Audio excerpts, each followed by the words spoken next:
ጤና ይስጥልኝ። ግንቦት 28 2018 ዓ.ም አርዕስተ ዜናውን በማስቀደም ዕለታዊ መረጃዎችን የምናሰማችሁ ይሆናል።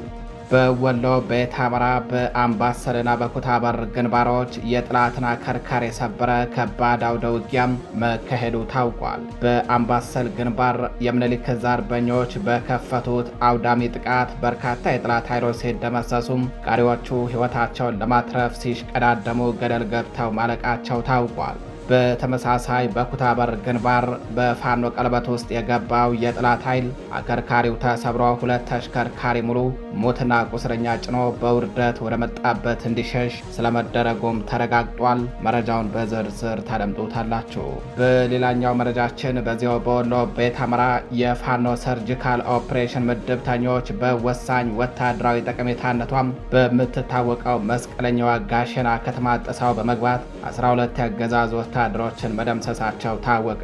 ከኦፕሬሽኑ ፍጥነትና ኦፕሬሽኑን ከፈጸሙት አርበኞች ጀግንነትና ብቃት ጋር ተዳምሮም የአገዛዙ ወታደሮች የተከፈተባቸውን ድንገተኛ ጥቃት የሚመክቱበት ፋታተው ድንበርበራቸው ወጥተው እርስ በርሳቸው መታኮሳቸውም ተሰምተዋል። አርበኞቹ የወሰዱት ይህ እርምጃ የጠላትን የሎጂስቲክና የትዕዛዝ ሰንሰለትን ሙሉ በሙሉ የበጣጠሰና ማዘዣ ጣቢያውን ያወደመ እንደሆነም ታውቋል። ተደምጦታላችሁ። በሌላኛው መረጃችን የአሳምነው ዕዝ አርበኞች በመንዝ ሞላሌና በመሃል ሜዳ መካከል መለያ በተባለ ስፍራ በወሰዱት የደፈጣ እርምጃ በርካታ የጠላት አየር ወለድ ኮማንዶ ክፍለ ጦር ወታደሮችን መደምሰሳቸው ተሰምቷል። በሸዋ ምድር የብልጽግናን አጀንዳ ለማስፈጸም ሲንቀሳቀሱ የነበሩ ያገዛዙ ቅጥረኛ ኃይሎች በደረሰባቸው ከባድ ሽንፈት ሟችና ቁስለኛ ጓዶቻቸውን እያዝረከረኩ ወደ ሞላሌ መፈርጠጣቸውም ታውቋል። ትሰሙታላችሁ። በሌላ በኩል በዚያው በሸዋ ጠቅላይ ግዛት ቀጠናም በአገዛዙ ጦር በሻለቃ ደረጃ አመራርነት ላይ የነበሩ 4 ወታደሮች በአማራ ሕዝብ ላይ ግፍ ሲፈጽም የነበረውን የክፍለ ጦር አመራራቸውን በመደምሰስ ዘመናዊ የጦር ትጥቃቸውን እንደያዙ በይፋ ፋኖን መቀላቀላቸው ተሰምተዋል። በገዛ ወታደሮቹ እርምጃ የተወሰደበት የጠላት ከፍተኛ አመራሩ ለአማራ ሕዝብ ከፍተኛ ጥላቻ የነበረውና ቀንደኛ የብልጽግና አጀንዳ ተሸካሚ ባንዳ የነበረ ሲሆን ይህንን ድርጊቱን ጠንቅቀው የሚያውቁ ወታደሮች ናቸው እርምጃውን የወሰዱበት ተብሏል። ታደምጡታላችሁ። ጤና ይስጥልኝ አድማጭ ተመልካቾቻችን፣ እንደምናረፈዳችሁ እንደምንዋላችሁ። ከጣቢያችን እነዚህንና ሌሎች የዛሬ ግንቦት 28 2018 ዓ.ም ዕለታዊ የግንባር መረጃዎችን እንዲሁም የሀገር ውስጥና የውጭ መረጃዎችን አጠናቅረን ይዘን ቀርበናል። አብራችሁን ቆዩ።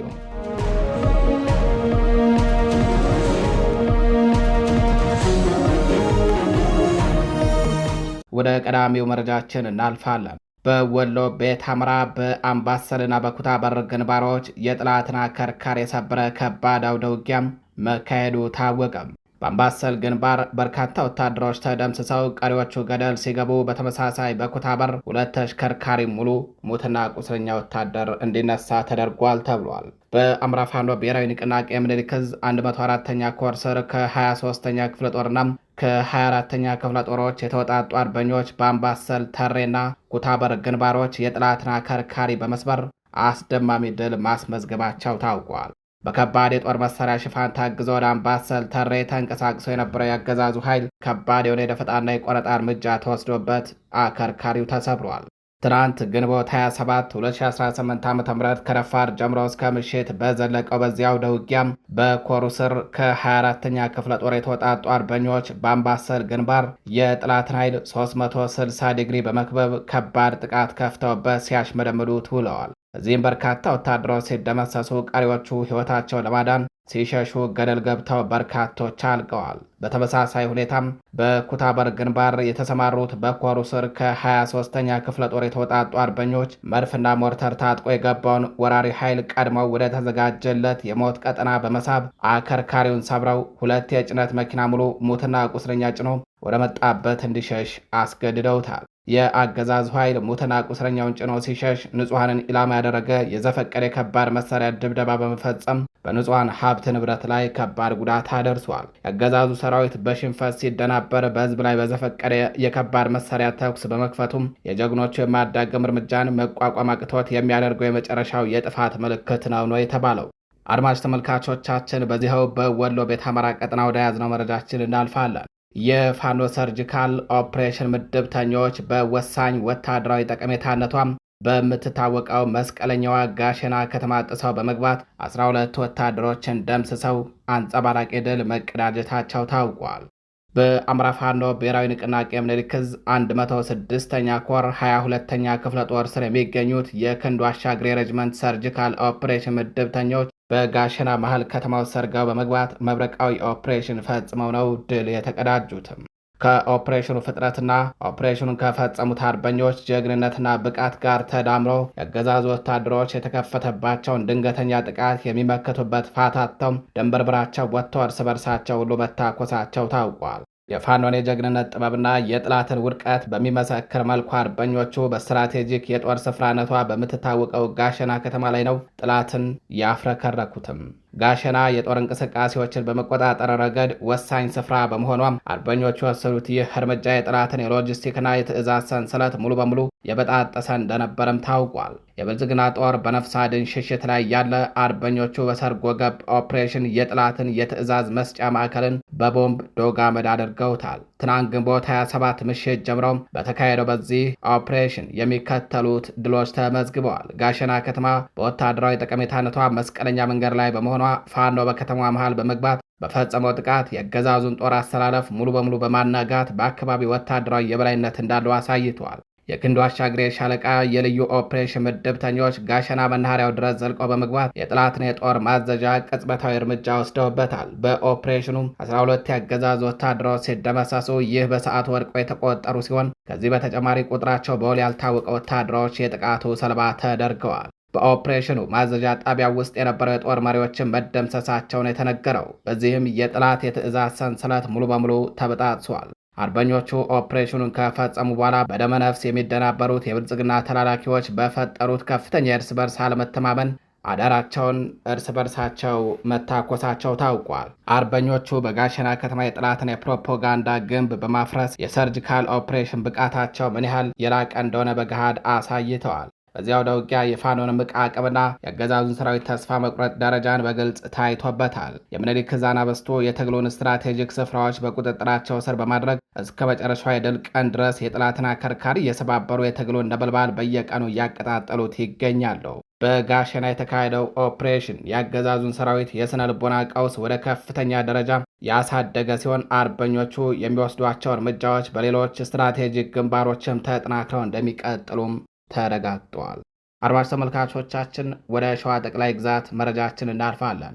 የአሳምነው ዕዝ አርበኞች በመንዝ ሞላሌና መሃል ሜዳ መካከል መለያ በተባለ ስፍራ በወሰዱት የደፈጣ እርምጃ በርካታ የአገዛዙ ወታደሮችን ሲደመሰሱ 4 የአገዛዙ ወታደሮች ደግሞ በበላይ አመራራቸው ላይ እርምጃ በመውሰድ ፋኖን በክብር ተቀላቅለዋል።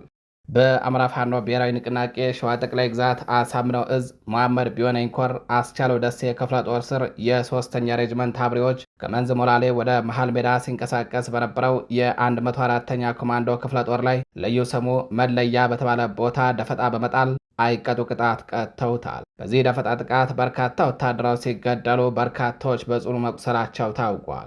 የሸዋ መሬት ረመጥ እሳት የሆነበት ራሱን ጥምር ጦር ነኝ ብሎ የሚጠራው የጠላት ኃይል መለያ ተብሎ በሚጠራው ስፍራ በደረሰበት ከፍተኛ ጉዳት ሙትና ቁስለኛውን እያዝረከረከ ወደ መጣበት ሞላሌ ከተማ ተመልሰዋል። በሌላ ዜና የአየር ወለድ ኮማንዶ የሻለቃ አመራሮች ከፍተኛ አመራራቸውን በመግደል ከነሙሉ ትጥቃቸው ፋኖን ተቀላቀሉ። በገዛ ወታደሮቹ እርምጃ የተወሰደበት በክፍለ ጦር ደረጃ ከፍተኛ አመራር የነበረው መቶ አለቃ ታደሰ ቢያለም ለአማራ ሕዝብ ከፍተኛ ጥላቻ የነበረውና ቀንደኛ የብልጽግና አጀንዳ ተሸካሚ ባንዳ የነበረ ሲሆን ይህንን ድርጊቱን ጠንቅቀው የሚያውቁ ወታደሮች ናቸው ረሽነውት የጠፉትም።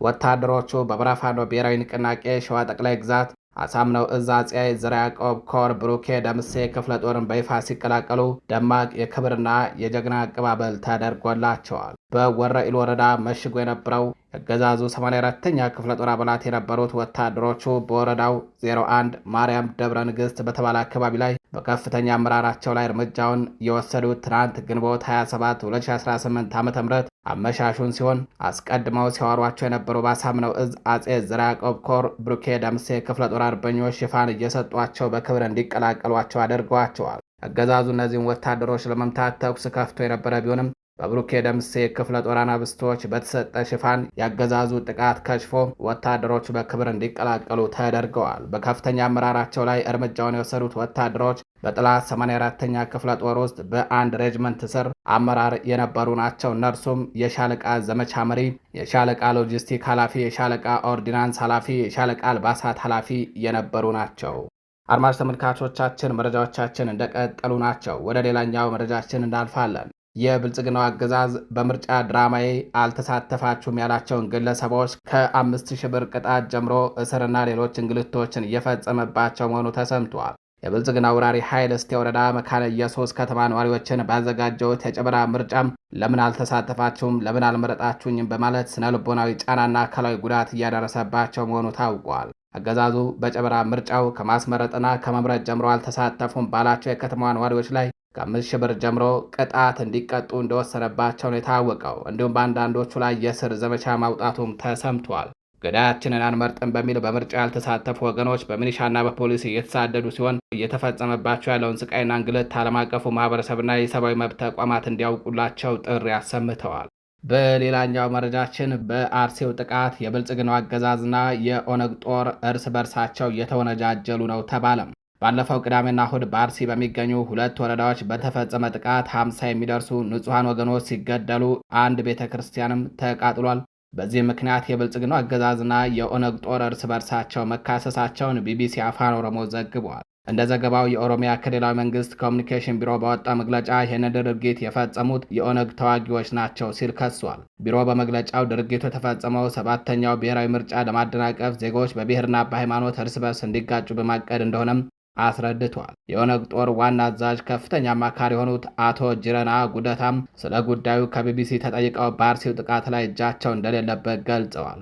ሲናገሩም ኦነግ እንደዚህ አይነት አሳፋሪ ድርጊቶችን አይፈጽሙም ካሉ በኋላ ታጣቂው ኃይል ምርጫውን አስመልክቶ መንገድ በመዝጋቱ የተነሳ አገዛዙ የኦነግ ጦርን ስም ለማጥፋት ድርጊቱን እንዳስፈጸመው ገልጿል። የአካባቢው ነዋሪዎች ድርጊቱን የፈጸመው የኦነግ ጦር አባላት መሆናቸው መናገራቸውን በተመለከተ ከቢቢሲ የተጠየቁት አቶ ጅረና ሲመልሱ በሰንቀሌ ወታደራዊ ካምፕ የሚሰለጥኑ ኃይሎች አሉ። እነዚህ የሽመልስ ሸኔ ሲሆኑ የኦነግን ስም ለማጥፋት ተልዕኮ ተሰጥቷቸው ነው ስልጠናውን እየወሰዱ የሚገኙት ሲል ምላሽ ሰጥቷል። የተከበራችሁ አድማጭ ተመልካቾቻችን መረጃዎቻችን እንደቀጠሉ ናቸው። ወደ ጎረቤት ሀገር መረጃዎቻችን እናልፋለን። በሞቃዲሾ በመንግስት ጦርና በተቃዋሚዎች በሚደገፉ ታጣቂዎች መካከል ከባድ ግጭት መቀስቀሱ ተሰምቷል። በሶማሌ ዋና ከተማ ሞቃዲሾ ትናንት ምሽት ጀምሮ በመንግስት የጸጥታ ኃይሎችና ከፖለቲካ ተቃዋሚዎች ጋር በተባበሩ ታጣቂዎች መካከል ከባድ የተኩስ ልውውጥ እየተካሄደ ይገኛል። የሶማሊያ የቀድሞው ፕሬዝዳንት ሸሪፍ ሼክ አህመድ እና የቀድሞው ጠቅላይ ሚኒስትር ሐሰን አሊ ካይሬ የመንግስት ጦር መኖሪያ ቤታቸውን በድሮንና በከባድ መሳሪያዎች ከቦ ጥቃት እንዳደረሰባቸው መናገራቸውን ዓለም አቀፍ ሚዲያዎች ዘግበዋል። መንግስት በበኩሉ ታጣቂ ኃይሎች ፖሊስ ጣቢያ ላይ ጥቃት ሰንዝረዋል ሲል ከሷል። የግጭቱ መንስኤ ነው የተባለው ደግሞ ፕሬዝዳንት ሐሰን ሼክ መሐመድ የስልጣን ዘመናቸው ካበቃ በኋላም በስልጣን ላይ ለመቆየት መወሰናቸውን በመቃወም ከትናንት ጀምሮ ሊደረግ ከታቀደው የጸረ መንግስት ሰልፍ በፊት ግጭቱ ተቀስቅሷል። በቅርቡ ፓርላማው ያሳለፈው የህገ መንግስት ማሻሻያም የፕሬዝዳንቱ ዘመን ለ1 ዓመት ሊራዘም ይችላል በሚል ተቃውሞ አስነስቷል። በከተማዋ በደረሰው የከባድ መሳሪያ ፍንዳታ ምክንያት ንብረት የወደመ ሲሆን በርካታ ንጹሐን ዜጎች አካባቢያቸውን ጥለው ለመሰደድ መገደዳቸው ተገልጧል። የተባበሩት መንግስታትና የአሜሪካ ኤምባሲ በሞቃዲሾ የተከሰተውን ግጭት በማውገዝ ሁለቱም ወገኖች ከቀውስ እንዲታቀቡና ልዩነቶቻቸውን በሰላማዊ ውይይት እንዲፈቱ ጥሪ አቅርበዋል ሲል የዘገበው ሮይተርስ ነው።